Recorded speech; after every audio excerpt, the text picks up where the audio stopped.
Okay. And I believe the minister has arrived. So wrap up your conversations so we can listen to the minister. Yeah, so please take a seat.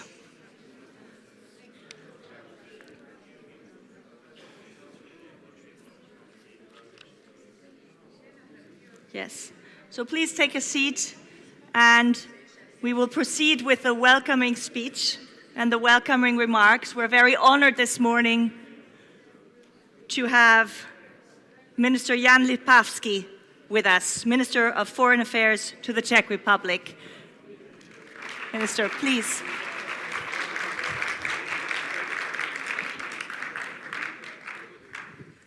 Good morning, ladies and gentlemen, distinguished guests. I'm very happy to welcome you here in Prague. You selected civil society representative from Eastern Partnership countries in this beautiful venue and on this very important conference and meeting. Not only to have speeches like this, but also to meet, greet, interconnect, and discuss what's important.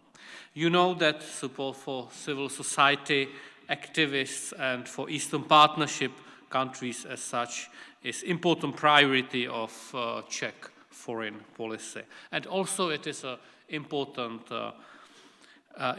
priority for our presidency to the Council of the EU. Our government re-energized this policy even further, including by active engagement in relevant international organizations such as the UN Human Rights Council, or by creating of our new national sanction mechanism, which is inspired very much by the Magnitsky Law from different countries, and which aims to serve purpose of protecting very basic values. Due to our historic experience, we are aware of the importance of human rights and democracy support. I am well aware that for a successful human rights policy, the credibility and predictability is very, very, very important. Some of you may be aware of our bilateral programs to support democracy and human rights. This year alone, MFA spends around 80 million Czech crowns, which might be roughly 3 million euros on these programs, and the allocation will be even higher in forthcoming years. So we will continue with those activities, and we are ready to scale them up. The main practical instrument of the Czech Ministry of Foreign Affairs in supporting human rights transformation policies or media freedom, which we are doing through Czech or local NGO, is called a Transition Promotion Program. And among its countries are listed 5 countries of the Eastern Partnership: Armenia, Belarus, Georgia, Moldova, and Ukraine. Czech transformation cooperation won't be possible without an extraordinary and close partnership with Czech as well as local NGOs in all of those countries. And this cooperation is built upon mutual trust and long-term cooperation. And I would like to say that this kind of cooperation and mutual trust is key, and it is value itself, and we need to nurture it and develop it further. To have this kind of relationship allows us to do also such an important things as help to opposition when things get much worse, and we sadly see that it may happen as it happened in Russia and Belarus. And also it is true that close governmental and non-governmental cooperation is a cornerstone of any successful and sustainable intervention in the field of boosting a transition towards a true democratization. So let's focus on that. Let's be working closely in cooperation with NGOs, and let's develop it. The vivid civil society is a crucial component of any democratic society, and it is a key component of human rights supports around the world. So for us, the strengthening resilience of civil societies and democratic institutions is important way how to sustain or how to build democracies in the long run. Of course, we live in a world for 1 year almost, which is defined by Russian barbaric war on Ukraine, and it's something which created security and humanitarian crisis of massive proportion. We follow very closely that Ukrainian civil society organizations have lost their offices and equipment, had to relocate or repurpose their activities to address the new needs arising from the war. Of course, the war is stretching the financial, human and psychological resources while they continue working first in line to support people in need and delivering much needed help. Ukraine has been a priority country of Czech transformation cooperation for many years. After 2014, we increased our support to reform processes on central level, but also to concrete civil society projects at the grassroots level. We took very much interest into Crimea, and human rights in Crimea and occupied Donbass were among priority areas after 2014. After Russian invasion, we decided also to modify our program to small emergency grants for independent media and journalists and organizations dealing with human rights. The overall support for Ukrainian civil society within our transition promotion program, mentioned in the beginning in 2022, exceeds currently 600,000 euros. And of course, we praise the bravery of the Ukrainian civil society, which has been a key element in the democratic transition and transformation of the country, and which is one of the key elements in defense of its homeland. I'm sure that finding ways how to further support our dear Ukrainian neighbors has been one of your main points of interest during your gathering in Prague. In my opinion, the civil society should and could serve an example of regional solidarity in this regard. What is encouraging in these turbulent times is the fact that more pressure on activists is often awakening more energy within civil societies.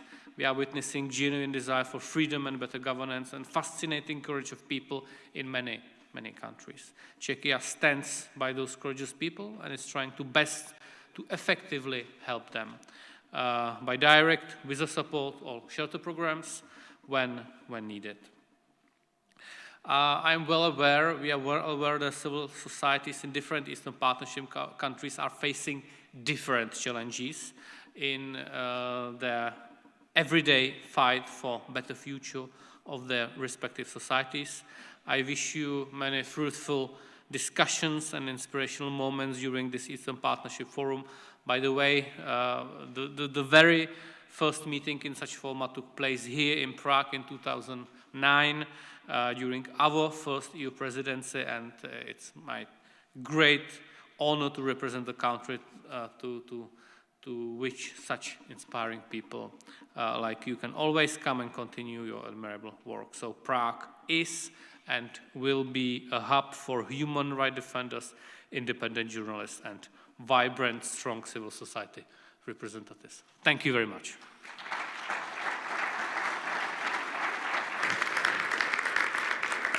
Thank you very much, Minister Lipavsky, and thank you for taking the time this morning. I know you have places to go to. Thanks so much for being with us this morning. Thank you. Thank you.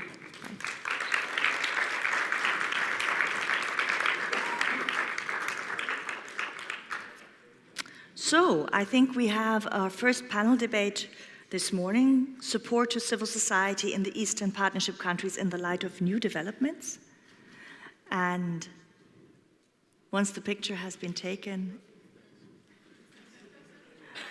Alexandra Sabu, Advocacy and Eastern Partnership Index Manager, will moderate the next panel. And please, also the speakers for this panel, you know who you are, please also come on stage so we can start.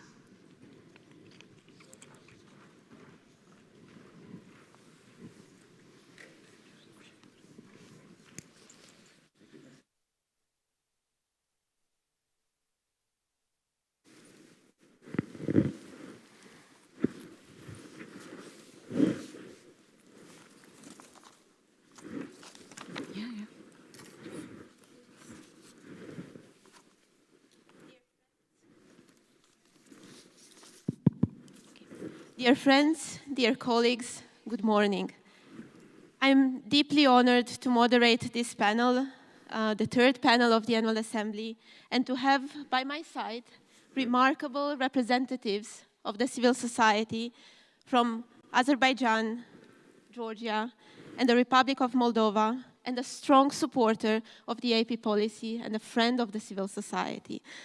Dear friends, let me introduce you to Veronica Crețu, a civil society expert representing open government partnership, among many others.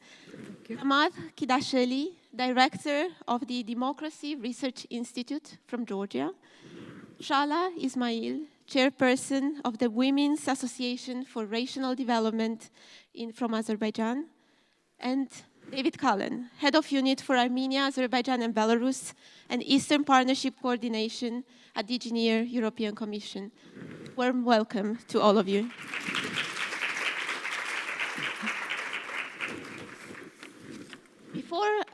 Before addressing my questions, I would like to highlight that the civic space has never been more vital nor under greater threat in the Eastern Partnership region than it is today. However, over the last 2 days here in Prague, we saw, we listened to, we witnessed great examples of courage, solidarity, and hope.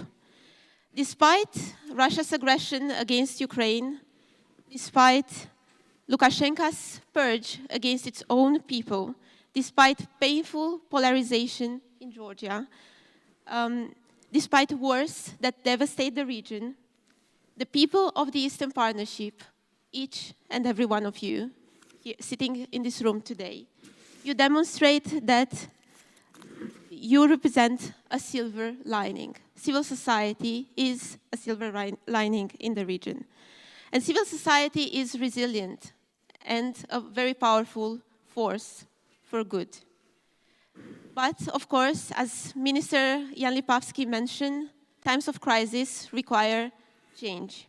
And change has to be performed with agility and commitment. And you are masters of that. And as you know, this period also coincides with a new phase of the EaP policy. And we are looking for a more fit-for-purpose policy that shapes the much-awaited policy answers on various common challenges of the region. Energy, economic development, trust building, mediation, trust building, security, just to name a few. And when we talk about the revised EaP policy, we, at the Eastern Partnership Civil Society Forum, we advocate for a consolidated partnership with the civil society. And in our vision, backed by arguments and plenty of examples, civil society has been the constant of the policy and has always proved to be a stable interlocutor, withstanding illiberal and autocratic tendencies within and beyond the region. With Ukraine, Moldova, and Georgia transitioning towards EU integration, civil society's engagement remains essential for a secure and stable pro-European future of your countries. And this brings me to the first question that I would like to address to Tamar. Georgia was recently granted the European perspective by the European Council, and the EU integration is a top priority for Georgian people, a real Georgian dream. The EU called on all stakeholders from Georgia to unite and work in close collaboration with the civil society to implement and address the 12 priorities that they recommended. Please tell us more about the involvement of the civil society in this process and the current state of implementation of the 12 recommendations. Thank you very much. Good morning, everybody. I'm very pleased and honored to be here in front of this audience. You rightly mentioned that the European integration is the top priority for Georgia and for the Georgian society and Georgian nation, I would say. And I just want to give you a brief overview of what happened on 17th of June when the European Commission split it in its decision, the associated trio countries. And the Ukraine and Moldova received well-deserved candidate status, and Georgia, unlike Ukraine and Moldova, received only the European perspective. There was this feeling of dissatisfaction and anger. Personally, I was very angry, but my anger was directed at the Georgian authority, who I felt that did not stretch their hand to grab the opportunity and to get the candidate status for Georgia. But at the same time, within the Georgian public that is overwhelmingly pro-European, there was also disillusionment, and there was also the feeling that Georgian public, Georgian society deserved the candidate status. But we understand, I understand the Georgian civil society organizations understand why the European Commission took that decision. So what happened afterwards? Right after the announcement from the European Commission and the European Council, there was a demand created by the CSOs, and we demanded the Georgian authority, the Georgian dream, to come up with the clear agenda, clear timetable, how they were planning, the political spectrum, how they were planning to move forward on the way of European integration. I have to mention that you mentioned 12 recommendations that the European Commission gave to Georgia. And the number one recommendation is to overcome political polarization. And this recommendation actually has the ground and has the justification. For those who are not following the Georgian politics, I have to explain that there is a very high level of hostility and antagonism between the political spectrum in Georgia, between the political parties within the parliament and outside of the parliament. I do not remember that level of hostility for the last 10 years, unfortunately. And that's why it was the number one recommendation from the EU. And one of the important recommendations as well was to involve the civil society organizations in the decision-making process, because we during the last 2 years, and particularly during the last year, we are witnessing a smear campaign against non-governmental organizations by the ruling party. So what happened and what is happening? So 6 months passed. Almost 6 months have passed from the recommendations by the EU, and what I can say regarding these two recommendations that I outlined, overcoming of the polarization and the involvement of the CSOs, I think that the government should have done more in order to address, to put it diplomatically, to fulfill those two recommendations.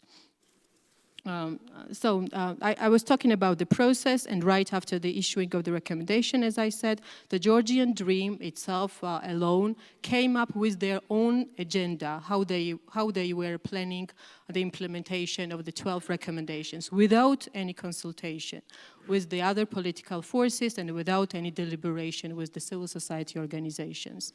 We criticized the timetable, we criticized the content of the program presented by the Georgian Dream, but nevertheless, we understood that it was how the government was planning to proceed. Unfortunately, some of the opposition forces within the parliament of Georgia decided, because they were not involved in the preparation of this agenda by the Georgian Dream, decided not to participate in the parliamentary process. And on the part of the civil society organizations, there were different opinions. Some were saying that the process that was offered by the ruling party was formality, and they did not see the prospect in participation. But other NGOs and majority of the NGOs thought that there is a candidate status that is at stake, and therefore we have to do everything in order to get this status for Georgia. For the cooperation with the civil society organizations, it was unprecedented, actually, that the ruling party within the parliament asked the National Platform of Georgia to nominate the NGOs to be included into the working group of at the parliament for the implementation of the EU recommendations. Well, on the one hand, it was the recognition of the National Platform, but on the other hand, I still think that it was that the authorities, the Georgian Dream, the ruling party, tried to shift the focus of the responsibility, shift the weight of responsibility on the national platform. And how it worked. We have been asked the speaker to be involved into the working group, to do our part, and the speaker was replying that go to the national platform and they will nominate you into the working groups. Actually, the process became it was very formal. It was evident that it was formal. The national platform was asked to limit the number of NGOs that were invited into the parliament only to 2 NGOs. We have never witnessed this. The doors were always open. One thing is whether our recommendations were taken on board or not, but doors were always open. And now the Georgian Dream limited the number of NGOs to 2. Well, the national platform conceded to that and said, okay, it's very important to be involved into the process, so we will go on these conditions. And on the next day, we see that the national platform nominates one very important and influential NGO that observes the elections. And the ruling party says, no, we don't like this NGO. This NGO is politically biased. We don't want to see them in the political process. And afterwards, some of the NGOs who were invited into the parliamentary working group said that, we are suspending our work because it's the matter of principle. It's the red line, and none of the government should do that to distinguish NGOs for the loyal NGOs and for the not loyal NGOs. So to sum up the process, the participation of the NGOs has been limited. As I said, the national platform has been asked to do that, but nevertheless, it was a trick, I think, from the Georgian Dream side. Also, to be on the, to conclude with the positive things, the Parliament is working on the draft laws for the fulfillment of the recommendations, and some of our recommendations have been taken on board. But in general, the process, the elaboration of the drafts, the working groups, it was not as transparent as we wished and as the EU has expected from the Georgian Dream. As I said, there was a clear limitation on the CSO's involvement, and we see that as a part of the smear campaign against NGOs that was started by the Georgian Dream and is continued by the radical wing of the Georgian Dream that has very negative campaign saying that the work of the NGO should be controlled and things like that. But despite what I have said right now, we are reinforcing this message everywhere. We believe that the Georgian society, Georgian public deserves the candidate status. The work has been formal, the process has not been as transparent as we wished, there have been limitations in our involvement, but nevertheless, in order not to leave Georgia vis-a-vis Russia and not to encourage pro-Russian groups that are very active after Russia's aggressive war in Ukraine, we need this step, political decision taken by the European Commission. Thank you, Tamar, for your very insightful remarks. We very much hope that all your work will be rewarded and soon Georgia will be granted the candidate status. Let's stay in the South Caucasus and travel together with Shala Ismail to Baku, to Azerbaijan. Shala, we know that the Azerbaijani civil society continues to suffer from the 2014 crackdown and operates in a very restrictive environment. However, this summer we saw Ursula von der Leyen traveling to Baku and meeting President Aliyev, and we know that a new memorandum of understanding was signed. It was described as a roadmap for the future. And however, the memorandum of understanding does not make any mention of the human rights situation and the shrinking space of civil society in Azerbaijan. Shala, you've been leading the national platform of EaP CSOs in Azerbaijan, and you are at the forefront of advocacy work done by CSOs in your country. In your opinion, are there any glimpses of change in terms of enabling environment for civil society triggered by this new energy deal and this, let's say, renewed cooperation in terms of energy between the EU and your country? Thank you very much, Alexandra. Good morning, everyone. It's a pleasure and honor to share this panel with prominent speakers. Well, before answering your question and reflecting directly on the issues you raised, I would like to reflect a little bit about the general situation of the civil society in Azerbaijan, because by the crackdown, we may mean very different things depending on our experiences back in our own home countries. For those who do not closely watch what is happening in Azerbaijan, I would like just to tell that since 2013, or to be very precise, 13 December, we are having the unprecedented situation for the civil society in Azerbaijan, which started with the legislative amendments, practically nullifying the space for registration, operation, and funding of NGOs and donors community in the country. And this is exactly 9 years, this sad 9 years, when we are experiencing all the consequences of the crackdown possible. Just referring to the international methodology, I would like to reflect on the 7 dimensions, which are taken as a basic dimension for the CSO sustainability, and you can easily refer and find this information in the internet under the CSO Sustainability Index reports, which have been done in many countries for many years. Azerbaijan, unfortunately, in this part of the region, and including not just Eastern Partnership, but also the Eastern Europe and many more countries, shares the very, very last rows of the scale. And what is that? The 7 dimensions are about the legislative changes, the legislative environment as such, but also the organizational capacities, the financial viability, the infrastructure, public image, advocacy possibilities, social work. And all this, of course, is very much related because as a very immediate response to the crackdown was definitely the affected financial viability. Again, as a fact for those who don't know, just in the first 2 years immediately after the crackdown in 14 and 15, we had more than 50 international organizations closing down their offices in the country. And we can have a long list starting from OSCE, the organization with political mandate, but also coming back to the humanitarian organizations like Oxfam, like Save the Children. So it has affected absolutely everyone. And then definitely when this space shrunk, what we have had as, again, the subsequent reaction and consequence, the organizational capacities of the institutions went down. The human resources were heavily affected, and that even intensified the out-migration tendency in the country, which has been so high. Because as an explanation, the civil society sector was one of the last niches for the independent thinkers. So basically being in the row after political parties, let's say independent media, the civil society was that very space when those who do not agree on living without the democratic reforms could find sort of refuge in the civil society sector.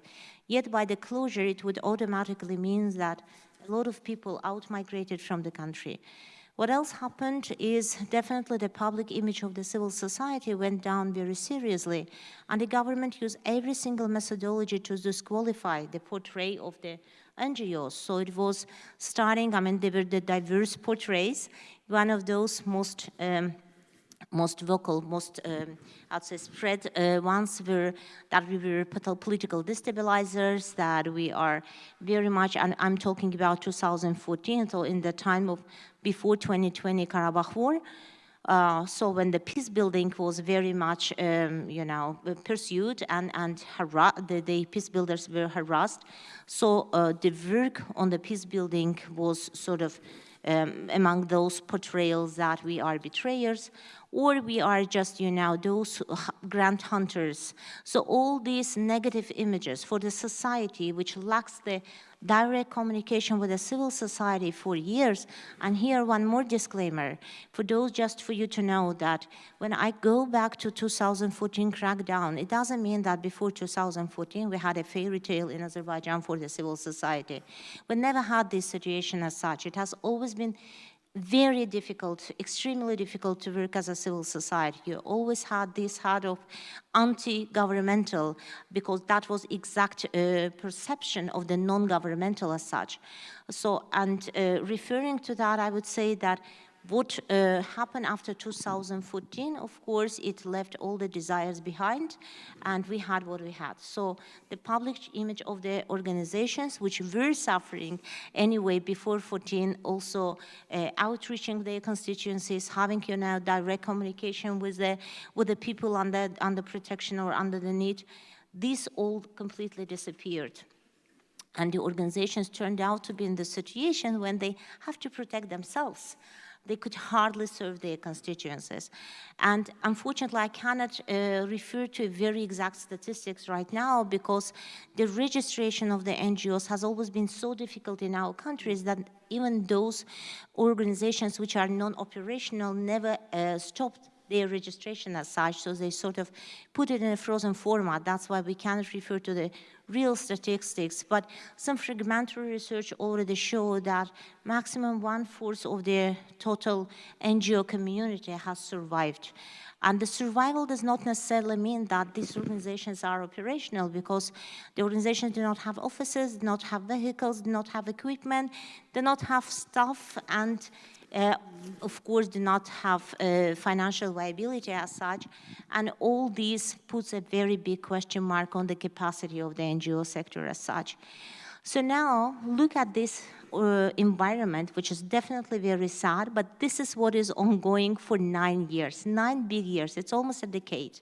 That's a bigger part of our being in the Eastern Partnership, when our capacities were so much scaled down to protecting ourselves, to survival at the physical level, at the mental level, at the financial level within the country. So that we now need to rethink where we are at all and what are our capacities, who are our allies, and to what extent we can outreach to this international audience to reiterate to what extent we need the help. So this is why this is a unique opportunity for me during this forum, in a way, to reinforce that message that we are not in a less crisis. I know that the situation in all 6 countries is very different. It's not good to compare that at all. It's different levels of crisis, it's different levels of emotional, perspectives for it. But the most important is that we don't want to be left alone. We don't want to be isolated. And now coming back to your question, with this environment, yes, definitely, every momentum can be used. And I fully agree with you that what we are seeing now as a lack of sufficient attention from the side of the EU, you refer to the Memorandum of Understanding recently signed. I can refer to the visits of the high EU officials to Azerbaijan, which barely mentioned human rights as such during their speeches. Just mentioning the human rights phase would be sufficient, but that very often was lacking. Yeah, this is the minimum which we are claiming for. And whether there is an opportunity, yes, of course. We all yesterday heard about the energy perspectives on this very stage, on the panel, which was referring to Azerbaijan. And Azerbaijan, as one of the energy suppliers, definitely has now these more close cooperation opportunities with the EU. And although we are at a different level, we are at the eve of the signing the strategic partnership agreement, the process which has been ongoing since 2017. Yet I truly believe that this is exactly the moment when some political buttons could be pressed on, although I believe that there is not one magical button to press and change everything, but some political buttons could be pressed to make it move, because the situation in Azerbaijan has been stagnated for a while. It's almost a decade again. 9 big years, this is something to think over and again. And there's definitely more to say. I will definitely reflect, but this is just a first round of insights. Thank you very much, Shala, for your thoughtful remarks. You definitely touch upon some of my upcoming questions, but we will get back to the needs of the civil society and also to the importance of the EaP policy for the civil society. Yeah, before that, I would like to turn to Veronika. Veronika, you have an extensive international experience. You are originally from Moldova. But I would like to zoom out a bit and look at the EaP region, and of course at Moldova. And I would like to ask you, what are, in your opinion, the most important highlights for the civil society in the region in 2022? And I think you can also reflect on what has been said. Thank you. Thank you. Good morning, everyone, and it's an honor and pleasure to be joining the panel. Thank you very much for the invitation. There are several highlights of this year, but I think I will stop at 4. I have reflected a lot on the way to this event, and I think as I was listening to my colleagues, I was also reflecting on the original thoughts that I had. I would like to kick off from this fact that Russia's war in Ukraine has literally divided the world into before the war, before February 24, and after the war. And 2022 has been predominantly all about, developments in line with after the war started. I think we've heard earlier in the morning from the minister, Russia's war is a manifestation of deeper attacks on the very essence of, our democracy. It's the fight between democracy and autocracy. It's the fight literally between open and closed governments. So countries in the Eastern Partnership have been predominantly operating under the shocking waves of this war, especially Moldova. You mentioned indeed, I'm originally from Moldova and I spent many professional years there. And it has been, in fact, the country receiving the highest number of Ukrainian refugees per capita, an overwhelming task for such a small country, which was under severe economic stress against the backdrop of inflation, heavy dependence on Russia, heavy migration. I think we heard the same phenomena taking place in other countries in the region. The way civil society in Moldova, both organized and unorganized, has reacted since the first hours of the war by supporting the displaced Ukrainian citizens has demonstrated the incremental role of the civil society not only during peaceful times, but during this terrifying force majeure situations. Has the civil society been prepared for this? Have we been prepared for this? No. No one has had the protocols and standards or solutions in place for operating under war conditions or dealing with this huge number of refugees. However, what we have seen is that civil society was able to transfer and apply its know-how accumulated throughout the years across many thematic areas to this new reality. From providing psychological support, documentation, transportation, accommodation, food, medical care, mapping emerging needs, supporting and setting up rapid response mechanism, collaborating with us on the diaspora, who were mobilizing donations and help, and so many more. So my highlight here is the importance of acknowledging the value and the role of civil society under such circumstances, and that no government would be in the position to respond to a crisis of such magnitude without such support and engagement from the civil society. Another important highlight of this year, well, precisely it's June 23rd, which will also be remembered as a unique and historic moment, as President Zelensky said, is the decision of the leaders of the European Union to make Ukraine and Moldova official candidates for membership of the bloc, and a pre-step for Georgia, too. Joining the bloc, though, we know will take years. We don't have the illusion of this happening overnight. Reforms, of course, needing to conform to European standards. Among them, we know very well it's the rule of law, the judiciary reforms, fights against corruption, as well as building resilient and independent, accountable institutions. The role of civil society in this exercise, in this journey across all the stages of the joining process will be crucial. And it already started in the first phase, because Moldova benefited from the expertise of civil society in answering the European Commission's questions concerning its readiness for candidate status. In April, the Commission sent Moldova 2 questionnaires totaling more than 2,000 questions. Ukraine has been through the same, covering the 33 chapters of the EU acquis in order to assess how far Moldovan legislation is in harmony with the EU's. Thus, the role played, the highlight here, is the role played in this process by civil society highlights the quality of the expertise, of the knowledge, of the competences available in the civil society, and the importance to continue strengthening those competences. The third highlight, as someone who has worked for years on the open data agenda, one of the highlights of 22 is having had renewed discussions on the status of open data and data for the public good in the region, but also globally, as part of the Global Data Barometer edition. And why this is important, because the last open data barometer edition was published in 2017, so it has been quite a while. With an active role of the IDFI Georgia, who has acted as a regional hub, it was possible to take stock on what is happening in the region. We have data on public procurement, political integrity, climate, gender, capacity, use. So each country has a very rich data set, which civil society organizations can absolutely build on. Countries in the region need a strong political will to ensure that decision makers are aware of the importance and benefits and key enablers for solid data ecosystems in the country.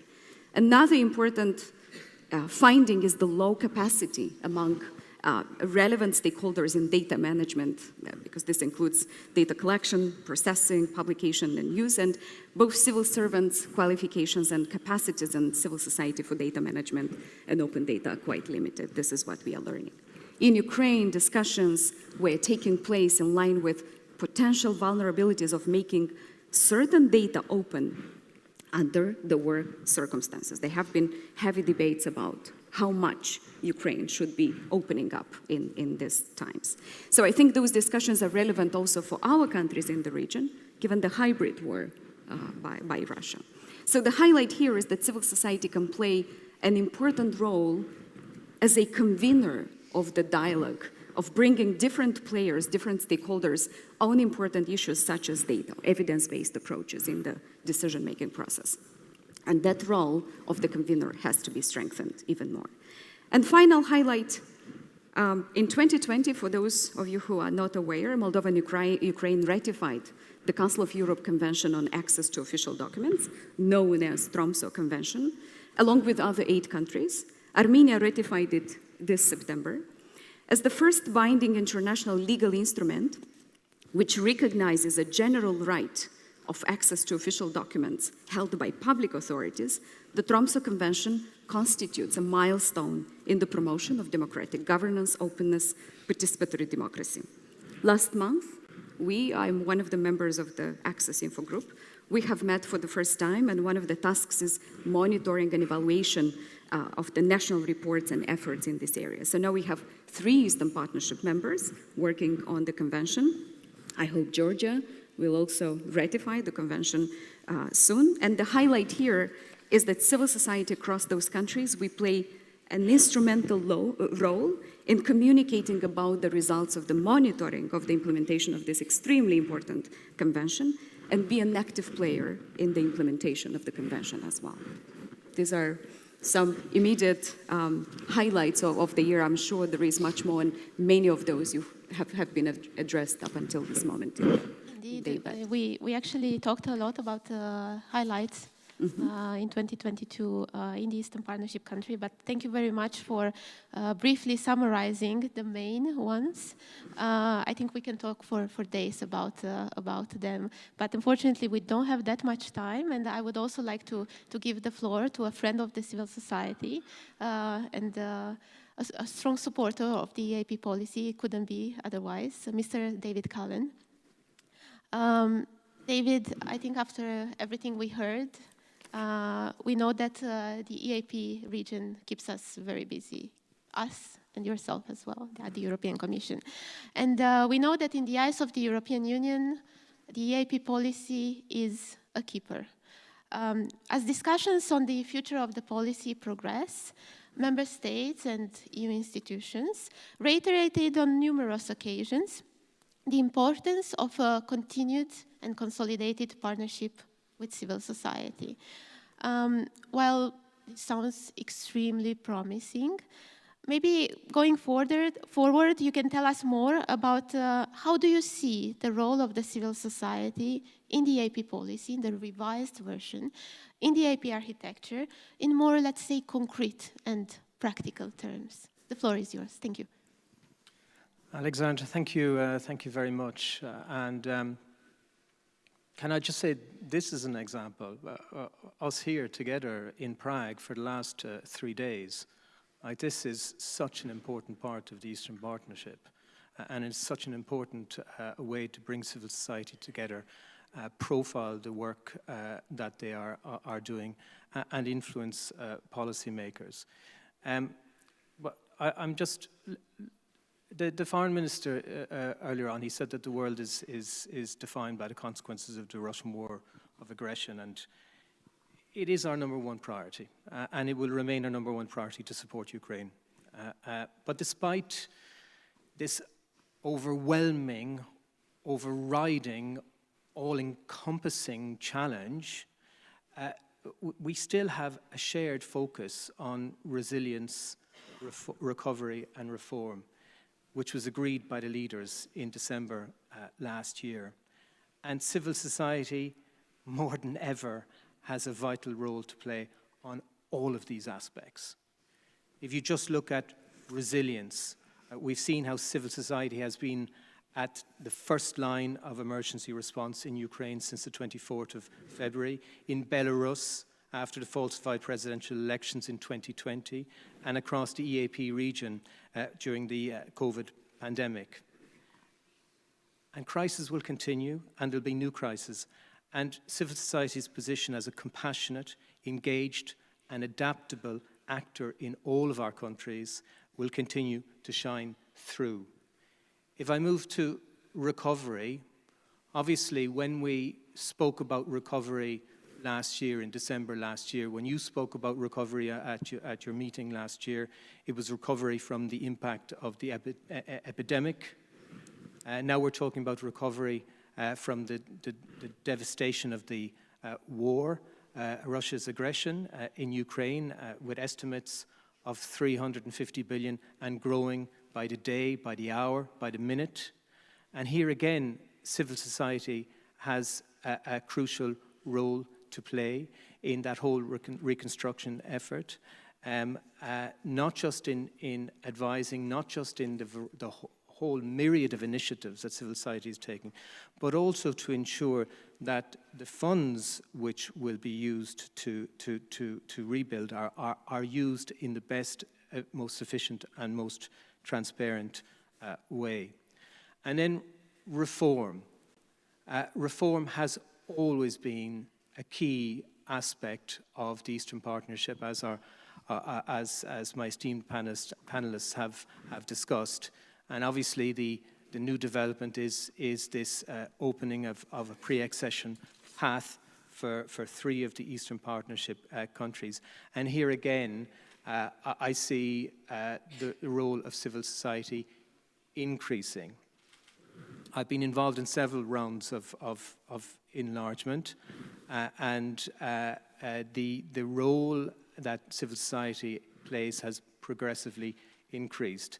And we'll see that over the coming months in the run-up to the enlargement package, where I would encourage civil society to be active in getting their views across, and as they have such access across the countries, to also have a role to play in advice on how the reform process is going across these three countries. But more broadly in the Eastern Partnership, generally we've heard about the challenging context in other countries. We support the role of civil society in Azerbaijan in creating and building a civic space. We are working closely with civil society in Armenia on the reform agenda, and obviously in Belarus our support to civil society activists in the aftermath of the falsified elections, and the work that they are doing to ensure one day a democratic transition. So in all of these aspects that we discussed last year, we're in a very different world, but at the same time, these priorities are vital as long as we adapt to this new world, and here civil society has a vital role to play. Thank you very much for reminding all of us about the vital role of the civil society, for mentioning the role that the civil society will play and has to play in the enlargement process. And reminding us about the 3R, resilience, recovery, and reform. And I would like to maybe reverse engineer the question that I actually addressed to David. And I would like to ask each of you, Veronica, Tamar, Shala, what is, in your opinion, very briefly, the added value of the EaP policy for the civil society? If you could summarize it in one line, what would you say? Okay. Certainly it's very difficult to summarize in one sentence, but Moldovan society overall, I think, has an unique opportunity now more than ever to really work closer together with EU partners to strengthen resilience as an overriding policy framework across the 5 Eastern Partnership policy objectives. It's, starting from the strengthening the economy, regional integration, trade, mobility, contribution to creating decent jobs and economic opportunities, good governance and democratic institutions continue putting pressure on the institutions back home, the rule of law, anti-corruption policies, respect for human rights. One of the policy objectives is European Green Deal, and I think it is important, and a value add is to push the stakeholders back home to fulfill the contributions to a commitment to the Paris Agreement. Digital dimension is another area where the policy adds a huge value, especially given the recent decade and the ambitious digital e-transformation agenda of the country, with lots of good practices recognized globally, such as interoperability framework or digital e-services. And finally, transparent, citizen-centric, and accountable administration, contributing to the building and setting up a completely new organizational mindset, if you want, in the public sector, and playing a vital role in making this happen. So basically, the values across all 5 policy objectives, and it's a matter of taking them seriously and implementing as many innovations as possible across those. Very comprehensive answer. Tamar, what is your opinion? How does the Georgian civil society, they see an added value in the EaP policy? Tell us more. Sure, certainly there is the added value, and there is plenty of things that civil society could have contributed to the process, provided that there was a willingness on the part of the authorities to involve NGOs, in the implementation of the policy. But as I said, well, I'm complaining from the morning, but as I said, there is this lack of the desire to use the expertise and to use the resources of the civil society organizations for the full implementation of the EaP policy and for the full EU integration of Georgia. So we are lacking that direction. I was very jealous, like a month ago we have a conference in Tbilisi, and our colleague from Moldova was saying that the Moldovan civil society organizations played crucial role in filling up the questionnaire, EU questionnaire for the EU integration. And actually the Georgian civil society organizations did not have a chance to have a look at this question and not to talk about involvement and using our expertise and knowledge. That is, of course, very unfortunate, and it should not be like that, because previously we had a very fruitful experience of cooperation with the authorities, and I really hope that the Georgian authorities will be back on that track when they will use the added value of the CSO involvement in the EU integration process. And as continuation, I would definitely agree with what the colleague said so far, but also will merge it with my wish list, how I see it. I think that the Eastern Partnership policy will definitely bring us more opportunities and space for providing more structural support to the civil society across the region, but also in Azerbaijan, definitely. And the wish list part starts from here, is that whenever we ask for support, we definitely mean not just the financial support, which is definitely, no doubt, very crucial, but it's not less important to have the political support. And also, by political support, we don't mean to have the statements at every single step. We mean the mere, engagement opportunities for the civil society, to have us a space to speak out, to get us engaged in the policy dialogue, if any, and then to have more support by providing the education opportunities to the youth, to,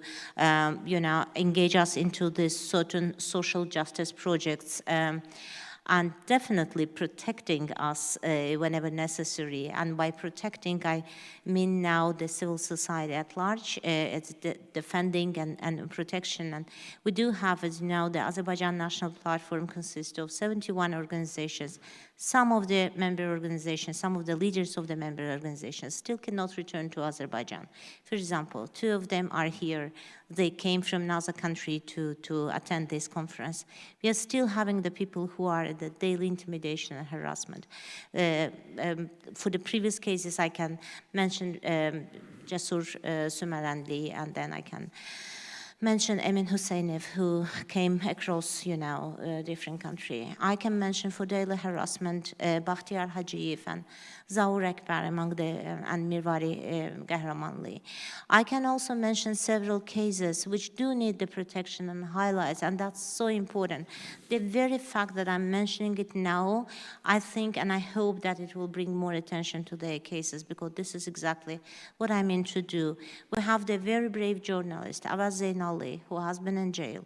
His lawyer, Elchin Sadakhli, with his case, he is not in the jail, but his case is still there. We have Aytan Mamadov, a very brave female journalist. We have Abid Gafarov, and many more. I mean, we do have the cases, but it's more than just single cases. Definitely some of them are doing excellent job, and the very fact of their absence does damage the scene a lot.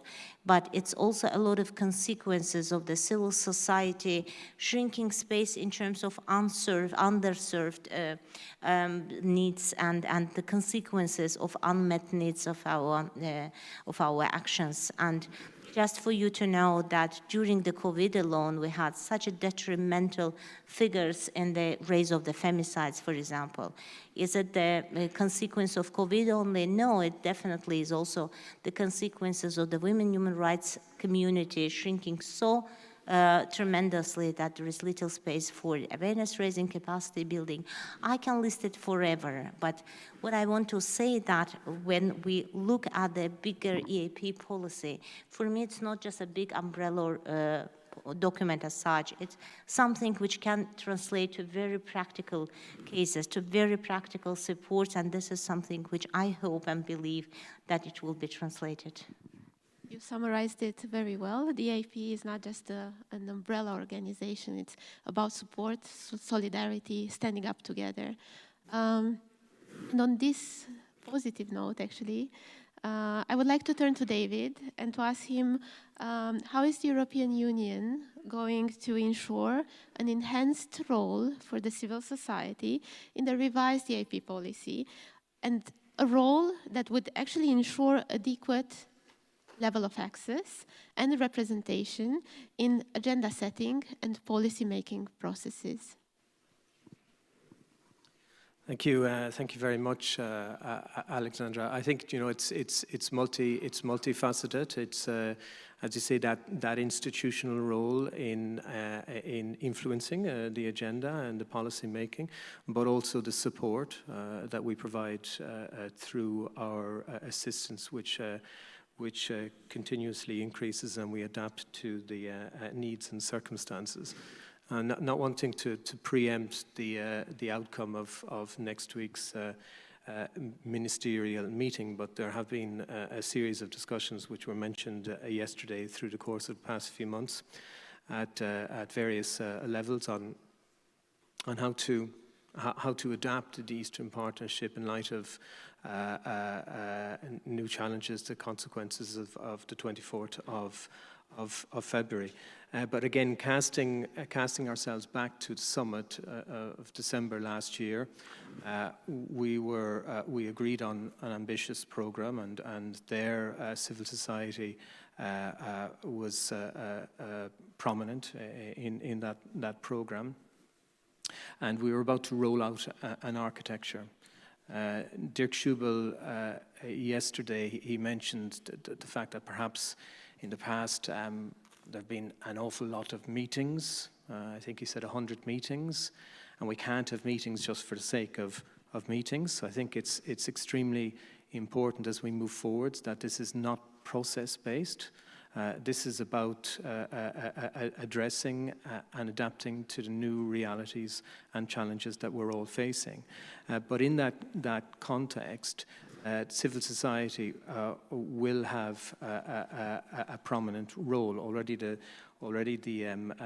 Civil Society Forum will addresses and attends various of these meetings, and can provide that platform to channel the views, the concerns, the wishes of civil society across the Eastern Partnership, and I think that's extremely important, and that will continue, and so should it.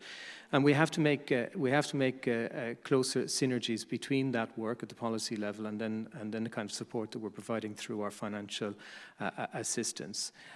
In all contexts, in particular with Ukraine, Georgia and Moldova, but frankly across all the partners, the role of the interaction between the EU delegations and civil society representatives is very important as well. You have our delegations are our eyes and ears on the ground, but civil society has such access across all aspects of society, across the whole of the territory, and I think that interaction is very important and should be enhanced. Thank you for mentioning for reconfirming actually the important role of the civil society in the revised EaP policy. I have many more questions actually, but we have a full room of experts and many hands have been raised already. So I don't want to ask all my questions. I want to give the floor to our friends sitting in the room, to civil society experts to ask their questions. I saw Arzu raising her hand first. Arzu, please. Thank you. Thank you for a very interesting intervention this morning. So the question is, I guess, to all of the panelists, based on the experiences that you've had. The number of new developments, we've talked about wars, we've talked about pandemic, we've talked about yesterday authoritarian technology and digital authoritarianism, propaganda, misinformation. The challenges are growing, clearly. The civil society is overstretched, exhausted. and it's fighting fires on all kinds of fronts. And in the meantime, as they fight all these fires, the states are clearly not helping them. They're not improving, as we heard from some of the panelists this morning. Azerbaijan was suspended from the OGP as well for that. So my question is, perhaps it's more about taking stock, looking at past and present crises and planning for the future. I feel like we've failed over and over again to really plan for the worst. So my question is, are we planning for the worst, and what are our plan Bs, if not plan Bs, plan Cs, and how we intend to move forward? Thank you. Thank you, Arzu. We'll take one more question from Azerbaijan. We go to Armenia. Mikhail. Yes, thank you very much for an interesting discussion. I have two questions actually, one to Tamar and one to probably Shahla and David combined. So the first question relates to the granting of the perspective but not candidacy. How did that influence the behavior of some anti-liberal groups that are usually Russia-backed and exist in Georgia? Is there any change in behavior in Georgia? And did that also in its turn affect the general trends in the Georgian society? Because from what I observed from media and etc., the behavior of Georgian society was extremely mature in terms of, not blaming it to European Union, but saying that we need to improve, etc. But this is a fertile soil for some anti-liberal groups to activate. As for the second question, relates to the shrinking space for the civil society. We have the situation when after the 44-day war, basically the results of the war have provide additional internal legitimacy to Aliyev's regime. And also we have the situation where in light of the war in Ukraine and the gas alternative opportunities can or are in process of providing some kind of external legitimacy to the regime.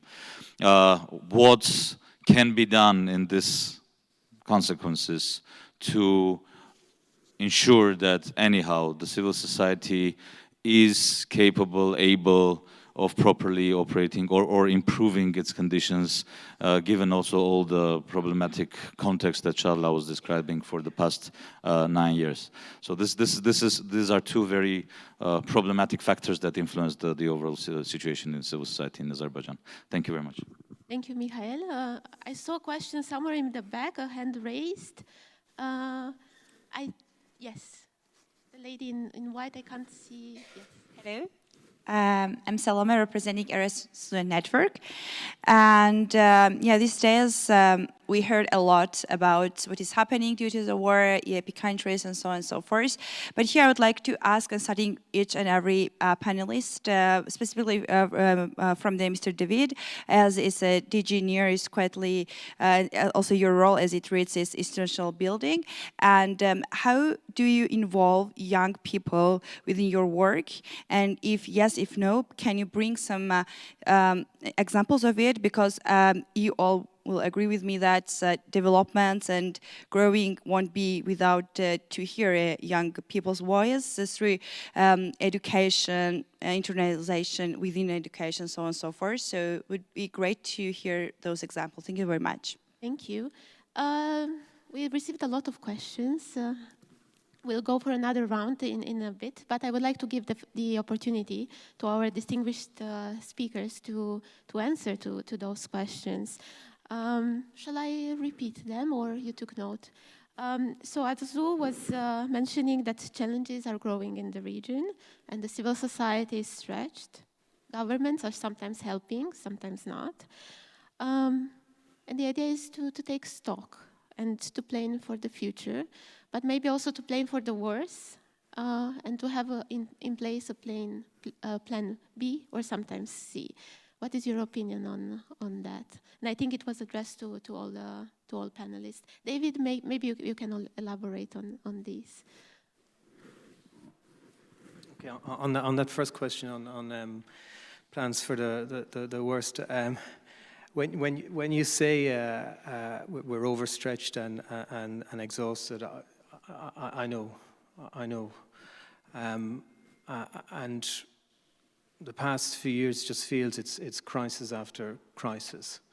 And it's a feeling we understand and we empathize with.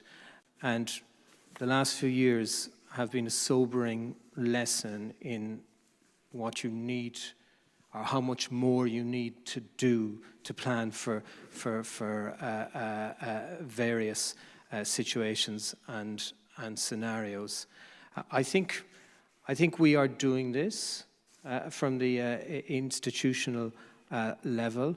I think we are examining our own instruments and to see how we can use those and deploy those instruments much more quickly.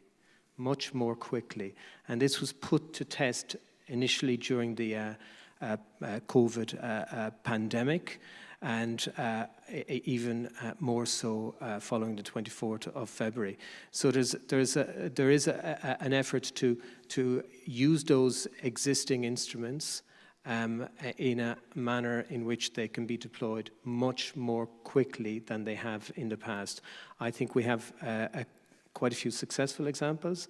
I think there are also lessons that we have to take forward. Also planning for new instruments if needs be, and how to adapt policies. Because whilst you have the immediacy of a crisis, you also have the long-term impact and effect on our overall policies, be it the green agenda, be it tackling climate change and so forth. So it's I agree with you. I think it's a constant process. We can never sit back and say it's done, and there's no room for complacency. Maybe you can take also the question on how do the European institutions plan to involve young people? I would invite suggestions. And we are very much open to suggestions. Now we do a number of things, and here I think in the framework of the Eastern Partnership, there's a lot that we can be proud about. We have dedicated programs for youth. It's called EU for Youth, and I think one is coming up for renewal. So I would put that out to the audience and come to us with your suggestions. But there have been a number of very useful activities in the context of that program, and it's a dedicated program supporting youth initiatives across the Eastern Partnership region. We also have our young ambassadors, our young Eastern Partnership ambassadors, who play a fantastic role across the region, and they have an extremely important role in talking about the Eastern Partnership, talking about the European Union, also informing and sensitizing wider audiences that we bureaucrats cannot get to. I think we might also want to look at how to support young emerging leaders. This is something which is often mentioned. So there are a lot of activities, and every couple of years we renew our programs, and I think it's important to always come up with fresh, creative ideas. We totally agree, and I think there are many more ideas in this room that will be shared with you. Tamar, Mikhail addressed a question to you regarding the European perspective granted to Georgia and the change in behavior that happened afterwards. I will be also happy to answer the first question, whether we are planning for the worst and whether we have the plan B and plan C. To be very honest, and to give you the practical example, my personal example, we are so much overwhelmed with the everyday work and extinguishing fire each and every day that it's little time to plan for the plan B and for the plan C. But nevertheless, I mentioned earlier that there is this campaign against the NGOs where the radical wing of the ruling party is saying that there should be more control of the NGO work. Like initially we saw that it's not serious, it's not going to happen, and I still believe in the back of my heart that it's not going to happen. But nevertheless, the good thing is that some donors, USAID supported our work to start kind of building the strategy, how to be prepared and how not to allow this kind of practice to be implemented. So my answer is kind of mixed. We are overwhelmed with the everyday work, but nevertheless there are some steps to plan for the future in order to avert the negative consequences. For the second question is for the giving the perspective, not the candidate status. The authorities right after that started to justify and saying that the candidate status is very symbolic and it does not have any like real meaning, and so it's nothing.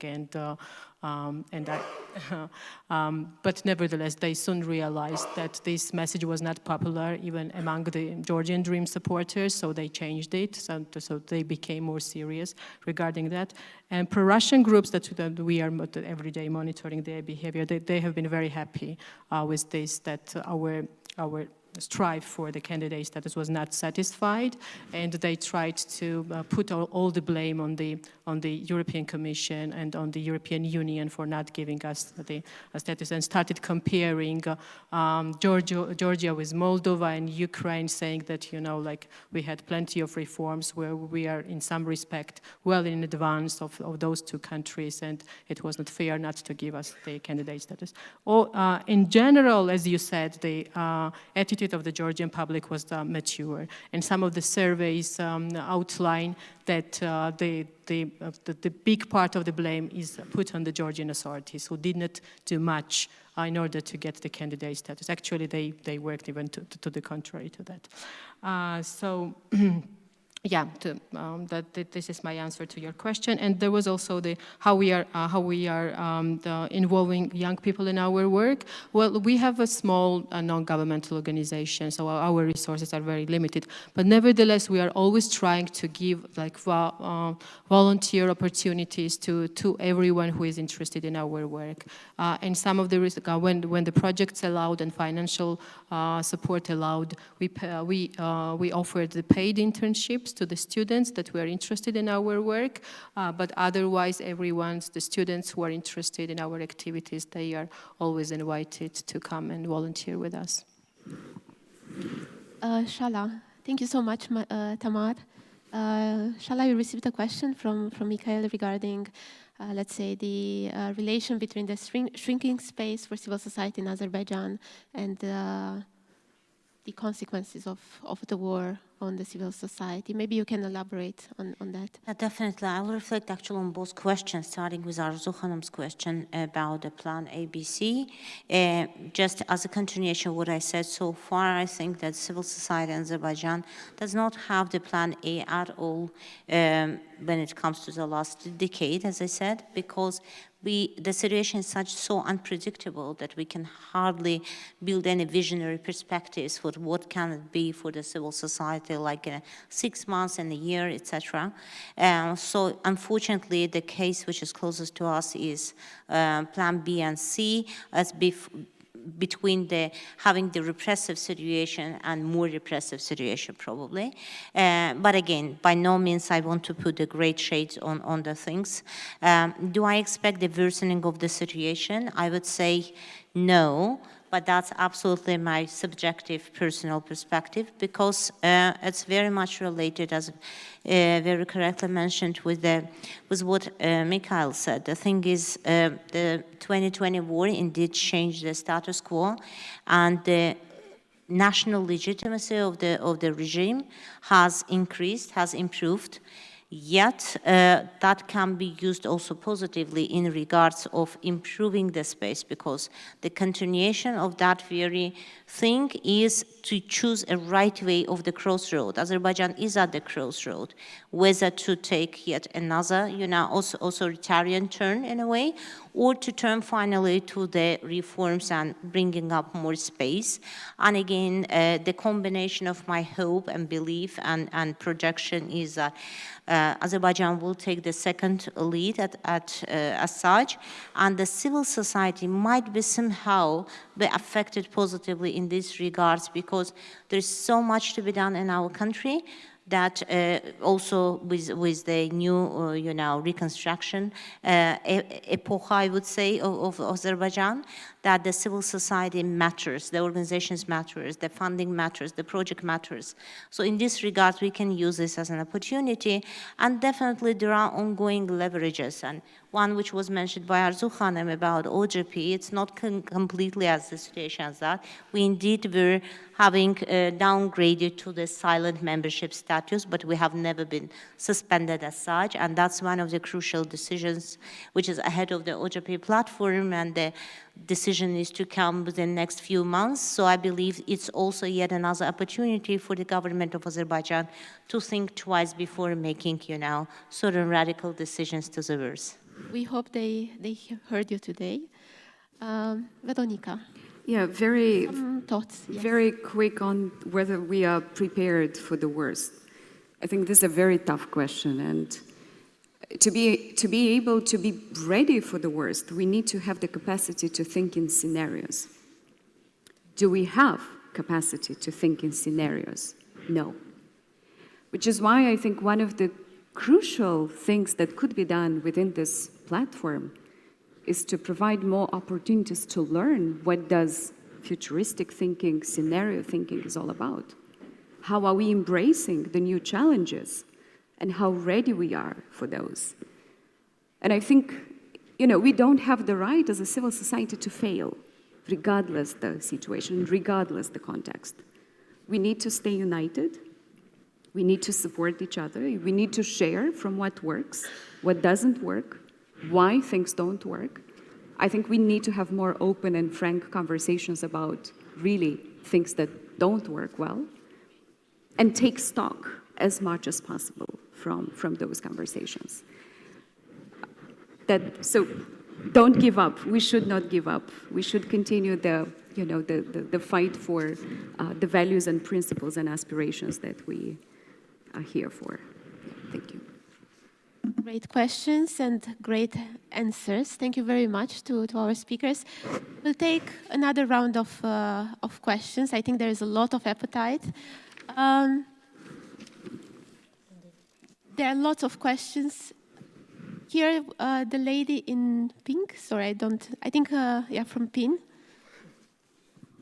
Yeah, thank you so much. I have two questions, one for Tamar and one for David. Tamar, soon the presidency of the EU will be taken over by Sweden. What would be your top recommendation to the new EaP envoy when it comes to improving the situation in Georgia and supporting civil society and helping Georgia move forward on its path to EU integration?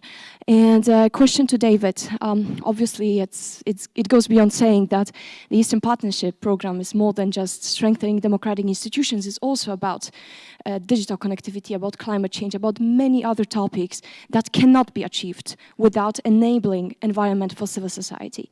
So my question is about Azerbaijan, obviously, where this enabling environment for civil society does not exist. Do you think that in light of recent kind of warmed relations between the EU and Azerbaijan in terms of signing the energy deal and the rising importance of Azerbaijan, do you think actually this brings us closer or further away from changing this important aspect in Azerbaijan, from achieving the space for civil society and changing the restrictive legislation that is now in place? Thank you. Thank you very much. And I took note of the time, and I know that the break is almost there. So I will allow our speakers to answer those questions, and afterwards you can approach them separately. Tamar? Maybe one more question, because this guy was raising hand. We can start, because we can approach the speakers, yeah. Yeah, so Anna, thank you very much for the question. Actually, I wanted to raise this issue.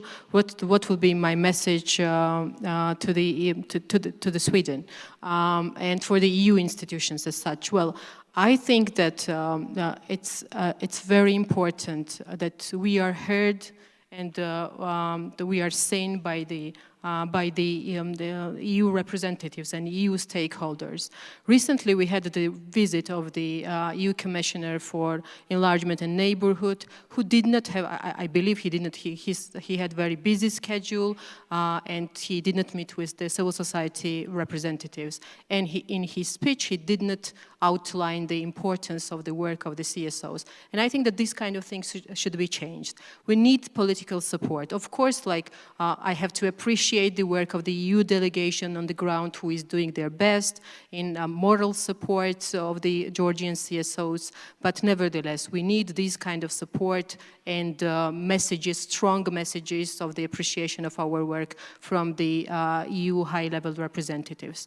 And also, the civil society organizations need financial resources and assistance in order to continue their work. And also, I think that this should be taken into consideration, taken into against the background of this increased negative campaign against the CSOs in not only in Georgia but in all the Eastern Partnership region. It's crucially important that the EU continues support to the civil society organizations in terms of providing financial assistance.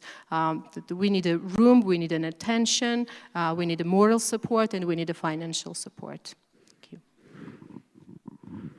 Thank you. Thank you, Tamar. David, do you think? Thank you very much. I think on a number of occasions today and yesterday, a particular visit and a particular memorandum was mentioned. Just to put this into context, I think in the same week, possibly the day after, I can't remember, but in the same week there was a Cooperation Council meeting between the EU and Azerbaijan in Brussels, where the whole range of our relations were discussed, including human rights, civil society, and so forth. And this was reflected also in the accompanying report and readout of those meetings. So just to put it into context, we have a very regular dialogue with the authorities on all aspects of our relationship. And at the moment, yes, there is a focus on connectivity, there's a focus on energy security, there's a focus on renewables, and in a context of what I think are positive relations. There's always scope to improve what we're doing. But just to put it into a little bit of context, that this remains very important for the EU. It remains a priority. It is raised on a regular basis, and our support is also reflected in our yearly support for civil society in Azerbaijan. Thank you, David.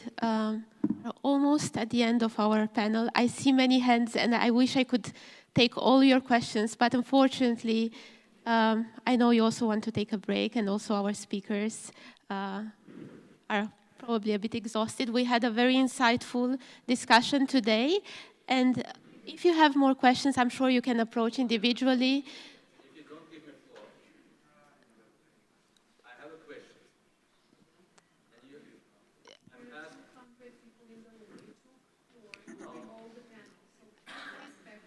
You not respect ours. I mean, we have.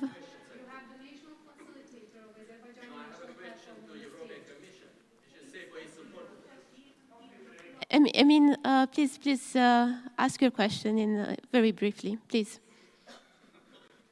Go ahead.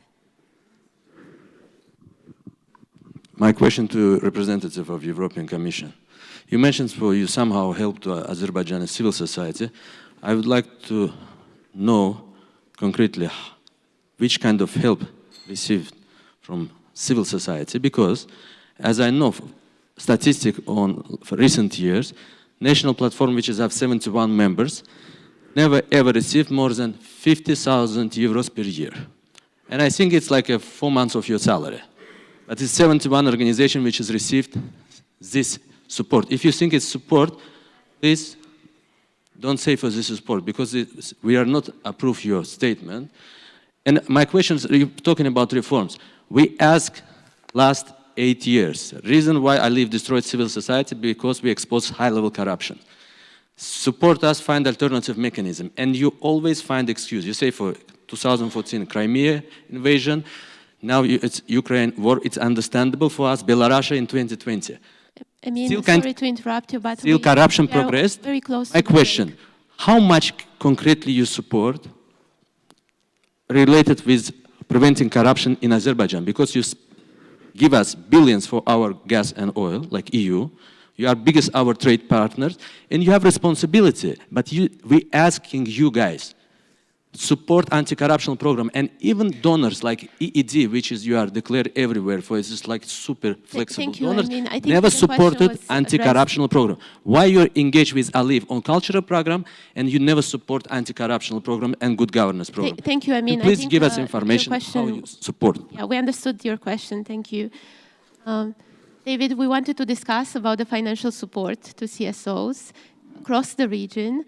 I understand that there is an interest focused on Azerbaijan. Maybe you can help us understand how EU supports Azerbaijan and the civil society particularly. Well, listen, I don't think this is the forum for me to be going into details of all of our support and who receives what, etc., etc. What I can say is that the EU is the largest donor and supporter of civil society in Azerbaijan, and I have to respectfully disagree with the suggestion that the Commission does not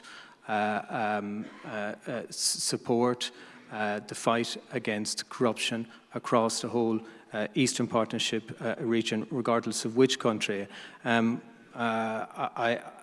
a few weeks ago, I was at an OECD event where we were working closely with OECD on an anti-corruption platform involving Eastern Partnership countries, including Azerbaijan. So I think there are challenges across the region. There are challenges in all of the countries. You are challenging us, thank you, and we can always do better, but I think it's important that we also take into account what we are doing to see what we can do better and what we can do more. Thank you, David, for your thoughtful answer. I hope it satisfies the curiosity that of our colleague. And on this note, I would like to conclude this panel and to thank you all for your very many questions. And I'm happy that we had a very active audience for this panel, the third one and the last one of this annual assembly. For sure, we would need another, I would say 1.5 hours, but probably days to discuss the support that the civil society in the region needs. And I would like to turn to each of you, our speakers, and to thank you very much for your patience, for your rich answers, and for all your work in the region, in your country. And of course to David, thank you for being a friend of EaP CSF, always there to support us, always there to be challenged, and always there to support us both morally and financially. So thank you. Thank you. Thank you so much, Alexandra, for moderating the session, and thank you to the speakers. Indeed, I think we all need a break now to air our minds a little bit. So please be back in here by 11 o'clock sharp so we can continue and finish on time, because some of you do want to go home and catch flights. I'm just going to remind you, if you have the receiver for the translation by any chance, but you took it by accident, please bring it back to us.